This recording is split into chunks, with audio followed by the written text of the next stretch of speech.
हर हर महादेव, ओम नमः शिवाय। तो आप सभी लोगों को संतान सप्तमी की हार्दिक शुभकामनाएं। आज की इस वीडियो में हम बात करने वाले हैं कि संतान सप्तमी 2023 में कब है, पूजा का शुभ समय क्या है, पूजा विधि क्या है, चूड़ी धागा कितने दिन बाद उतार सकते हैं, चूड़ी धागा को उतारने के बाद क्या करना चाहिए, उसकी सही विधि क्या है, जिनकी बेटी है क्या वो इस व्रत को कर सकते हैं, पुरानी चूड़ी की पूजा कर सकते हैं या हर साल नई चूड़ियाँ बनवाएं। तो इन सारे सवालों के जवाब इस वीडियो में आप लोगों को मिलेंगे। पूजा की सही विधि क्या है विस्तार पूर्वक जानेंगे। तो बंधुओं, यह व्रत हर साल भाद्रपद मास के शुक्ल पक्ष की सप्तमी तिथि को किया जाता है। भाद्रपद मास भगवान शिव का पावन महीना होता है। तो आज के दिन भगवान शिव, भगवान विष्णु और भगवान कृष्ण की पूजा अवश्य करें। भाद्रपद मास के शुक्ल पक्ष की सप्तमी तिथि को संतान सप्तमी के रूप में मनाया जाता है। तो इस बार 2023 में संतान सप्तमी व्रत 22 सितंबर दिन शुक्रवार को किया जाएगा। 22 तारीख को सप्तमी तिथि 1:35 तक ही रहेगी। तो इस व्रत में पूजा का विशेष समय जो है वो दोपहर का है। तो आप लोग 1:35 से पहले अपनी पूजा समाप्त कर लें। इस व्रत में इतनी शक्ति है कि यदि इस व्रत को विधि पूर्वक और सच्चे मन और विश्वास, पूरी श्रद्धा के साथ रखा जाए तो भगवान शिव, माता पार्वती के आशीर्वाद से संतान की भी प्राप्ति होती है। साथ ही ऐसी माताएं जो अपने बच्चे की लंबी आयु की कामना रखती हैं, उनके सुखद जीवन की उम्मीद रखती हैं, तो उन लोगों को भी आज के दिन अपनी संतान के लिए इस व्रत को अवश्य रखना चाहिए। इस व्रत के प्रभाव से होने वाली संतान बहुत ही भाग्यशाली होती है। साथ ही ऐसी संतान सदैव अच्छे मार्ग पर चलती है और हमेशा अपने माता पिता का सम्मान करती है। संतान सुख प्रदान करने वाला और संतान को हर संकटों से बचाने वाला यह व्रत भाद्र मास के शुक्ल पक्ष की सप्तमी तिथि को किया जाता है। इस व्रत का विधान दोपहर तक ही रहता है। इस व्रत की पूजा भी दोपहर के समय ही की जाती है। जो भी माताएं बहनें इस व्रत को पहली बार रख रही हैं, उन्हें व्रत के पहले दिन ही यह संकल्प लेना चाहिए कि वह इस व्रत को आजीवन अपने बच्चों की रक्षा के लिए करेंगी। तो आइए जान लेते हैं कि पूजा करने की सही विधि क्या है जिससे हमें इस व्रत का पूर्ण फल मिल सके। तो इस दिन आपको सुबह जल्दी उठकर स्नान आदि से निवृत्त होकर स्वच्छ कपड़े पहनने चाहिए और व्रत से एक दिन पहले आपको लहसुन प्याज का सेवन नहीं करना है, ब्रह्मचर्य का पालन करना है। इस दिन भगवान शिव, माँ पार्वती और सूर्यदेव की पूजा का विधान है। तो आप स्नान आदि से निवृत्त होकर सबसे पहले सूर्य भगवान को अर्घ्य दीजिए। अर्घ्य देने के बाद आप अपने मंदिर में रोज की तरह सामान्य पूजा कर लीजिए।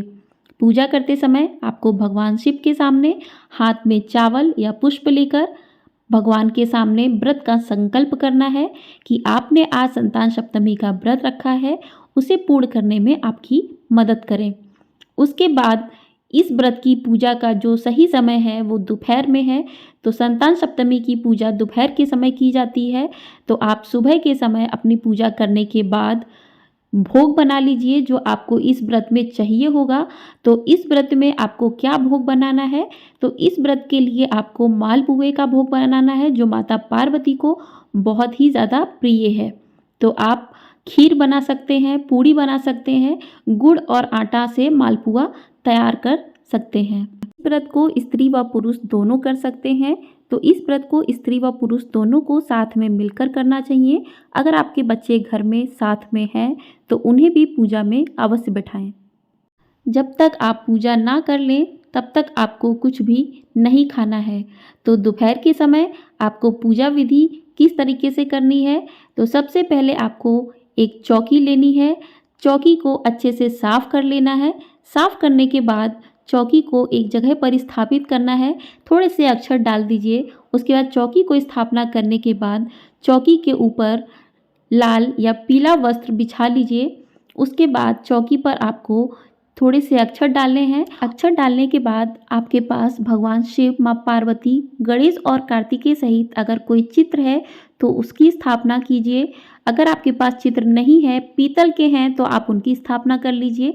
अगर आपके पास वो भी नहीं है तो आप अपने घर की गमले की मिट्टी निकाल कर उस मिट्टी से शिवलिंग, माँ पार्वती का रूप और गणेश भगवान का रूप तैयार कर सकते हैं और उसका पूजन कर सकते हैं। तो इसी तरीके से आपको स्थापना कर लेनी है चौकी पर। स्थापना करने के बाद आपको आरती जला लेनी है। आरती जलाने के बाद आपको जल से अभिषेक करना है। अगर आपके पास चित्र है तो उस पर जल का छिड़काव कर दीजिए और अगर आपके पास मिट्टी के शिवलिंग है तो उस पर आप जल से, दूध से, पंचामृत से अभिषेक कर सकते हैं। अभिषेक करने के बाद उनको तिलक लगाइए, सभी को तिलक लगाइए और आपको कलश स्थापना भी जरूर करनी है।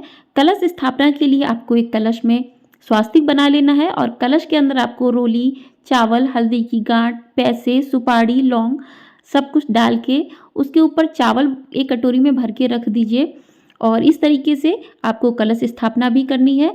सभी भगवान को तिलक लगाइए, वस्त्र रूपी कलावा समर्पित कीजिए और भगवान शिव जी और गणेश जी को जनेऊ समर्पित कीजिए और माँ पार्वती को चुनरी समर्पित कीजिए और सुहाग का जो भी सामान हो आपके पास 5, 7, 9, 11 चीज़ें, तो वो माता पार्वती को समर्पित कीजिए क्योंकि माता पार्वती को आज के दिन सुहाग का सामान जरूर समर्पित करना चाहिए। और भगवान शिव को भांग, धतूरा, बेलपत्र, शमी के फूल, शमी का पत्र, जो भी उनकी प्रिय वस्तु हैं वो भगवान शिव को समर्पित कीजिए और आपने जो भोग तैयार किया था उस भोग को भगवान के पास रखिए और जो भी ऋतु फल चल रहे हों उन फलों का भगवान को भोग लगाइए। मिठाई का भोग लगा सकते हैं। आपने जो खीर, पूड़ी, मालपुए बनाए हैं उनका भोग भगवान शिव, माँ पार्वती, गणेश, कार्तिकों को लगाइए। भोग लगाते समय आपको एक चीज़ याद रखना है कि भोग की जो पूड़ियाँ हैं या फिर पुए हैं वो आपको 14 बनाने हैं। 7 आपको माता पार्वती जी के लिए और 7 आपको भोग के लिए। जो माता पार्वती के लिए बनाएंगे 7 वो आपको दान कर देने हैं और जो 7 पुए बचेंगे वो आपको व्रत खोलते समय खुद ग्रहण करने हैं और उसको आपको अपने बच्चों को, अपने पति को प्रसाद के रूप में देना है। तो इस तरीके से आपको इनकी संख्या 7 ही रखनी है, इस बात का ध्यान रखिएगा। 7 माता पार्वती जी के लिए और 7 भोग के लिए, जो भोग बाद में आप लोगों को ग्रहण करना है। तो इस दिन बहुत ही ज़्यादा विशेष महत्व है चांदी की चूड़ी, चांदी के कड़े, चांदी के छल्ले या फिर चांदी की कंगन। अगर आपके पास चांदी की चूड़ी या कंगन नहीं है तो आप एक कलावा ले लीजिए। कलावा में 7 गांठें लगा लीजिए और उसे भगवान शिव, माँ पार्वती के सामने रख दीजिए। आपको उस कलावे का पूजन करना है। पूजन करने के बाद उसको अपने हाथ पर बांध लेना है। अगर आपके पास चांदी का कंगन नहीं है तो आप कलावे का प्रयोग कर सकते हैं। आपके अगर 2 संतान है तो आपको 2 कलावा बना के रखना है। आपके अगर 3 संतान है तो आपको 3 कलावा बनाकर रखना है या 3 चांदी की चूड़ी या कड़े या छल्ले रखना है। अगर आपके संतान नहीं है, आप संतान की इच्छा से इस व्रत को कर रहे हैं तो आप 1 कलावा बनाकर रखिए भगवान शिव के चरणों में और उसकी पूजा अर्चना कीजिए।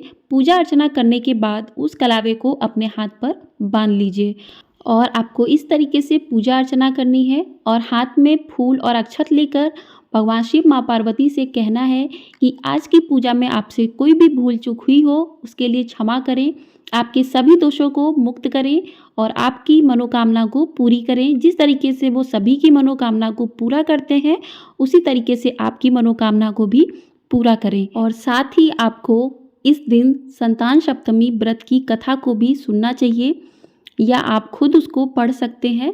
तो पूजा करते समय, पूजा संपन्न होने के बाद आपको कथा सुननी है। कथा सुनने के बाद फिर आपको आरती करनी है। तो इस तरीके से आपको व्रत करना है, पूजा करनी है। पूजा करने के बाद आपको भोग वगैरह लगाने के बाद आरती करनी है भगवान शिव की। आरती करने के बाद आपको क्षमा याचना करनी है पूजा में हुई गलतियों के लिए। इस तरीके से आपकी पूजा संपन्न हुई। और इस दिन बंधुओं, आपको अपने बच्चों के हाथों से दान दक्षिणा जरूर करवाएं। अगर आपके बच्चे घर में नहीं हैं, ऑफिस गए हैं, तो आप बच्चों का नाम लेकर खुद हाथ लगाकर उसको दान दक्षिणा करवा सकते हैं। अब हम आपको बताते हैं कि इस दिन संतान प्राप्ति के लिए गोपाल मंत्र। तो जो दंपति संतान सुख की चाहत रखते हैं वे इस मंत्र का जाप भी कर सकते हैं। जितनी संख्या में आप चाहें जाप कर सकते हैं। 11, 21, 51, 101, 108। पूरे श्रद्धा भाव से भगवान शिव से क्षमा याचना करें कि अगर आपके कोई भी पूर्व जन्मों के पाप हैं तो उनकी वजह से आपको अभी तक संतान की प्राप्ति नहीं हुई है, तो वे आपके सभी पापों के लिए आपको क्षमा करें और संतान सुख प्रदान करें। इस जाप के साथ ही आपको लड्डू गोपाल को माखन मिश्री का भोग भी लगाना है और उनसे प्रार्थना करनी है। तो ये मंत्र है, देवकी सुत गोविंद वासुदेव जगतपते, देहि मैं तनयम कृष्ण त्वामहम शरणम गतः। इस मंत्र का जाप करते समय भगवान शिव से कहिए कि वो जैसे सभी की मनोकामनाओं को पूरा करते हैं उसी तरह आपकी मनोकामनाओं को भी पूरा करें। और इस दिन याद रहे आपको सात्विक भोजन ही बनाना है और इस दिन आपको अपने बच्चों तथा दूसरे के बच्चों पर क्रोध नहीं करना है, ना ही उनको बुरा कहना है और कभी भी ऐसा कोई उपाय या विचार ना करें जिससे आप दूसरे के बच्चों से ईर्ष्या करें या उनको नुकसान पहुंचाएं। कहते हैं कि इस व्रत का दुष्प्रभाव आपको ही झेलना पड़ सकता है। तो इस व्रत के दिन जाने अनजाने में भी कोई भूल ना करें। अगर कोई भूल हो जाए तो आप भगवान शिव माँ पार्वती से उसके लिए पूरी श्रद्धा भाव से क्षमा याचना करें। बहुत भोले हैं शिव जी, वो आपकी गलतियों के लिए आपको क्षमा जरूर करेंगे। और अगर आप सच्चे मन भाव से इस व्रत को करते हैं तो भगवान शिव आपकी गोद जल्दी ही भरेंगे और आपको एक स्वस्थ संतान की प्राप्ति होगी और आपकी संतान जो है वो हमेशा सलामत रहेंगी। तो आपको सारे सवालों के जवाब मिल गए होंगे कि चूड़ी धागा कितने दिन बाद उतारना चाहिए, नया चूड़ी बनवाना चाहिए या नहीं बनवाना चाहिए। तो आपको हर साल नया चूड़ी नहीं बनवाना है। अगर आपने चांदी की चूड़ी बनवा ली है तो आप उन्हीं को उतारकर अच्छे से स्वच्छ करके अच्छे से साफ करके पूजा में फिर से रख सकते हैं। और यदि आपने कलावा का प्रयोग किया है तो वो आपको हर साल नया लेना होगा। और बेटी बेटा कुछ नहीं होता, संतान संतान होती है। हर संतान सलामत रहे, हर माँ बस यही चाहती है। तो आपको संतान सप्तमी व्रत कथा की वीडियो हमारे चैनल पर मिल जाएगी, उसका लिंक डिस्क्रिप्शन में दे दिया है। तो आप लोग वहाँ जाकर संतान सप्तमी व्रत कथा को सुन सकते हैं और आज के दिन इस कथा को ज़रूर सुनना चाहिए। तो आप लोगों को इस वीडियो की सारी जानकारी पसंद आई हो तो वीडियो को लाइक ज़रूर कर दीजिएगा, शेयर कर दीजिएगा और चैनल को सब्सक्राइब ज़रूर कर दीजिएगा। तो हर हर महादेव, ओम नमः शिवाय।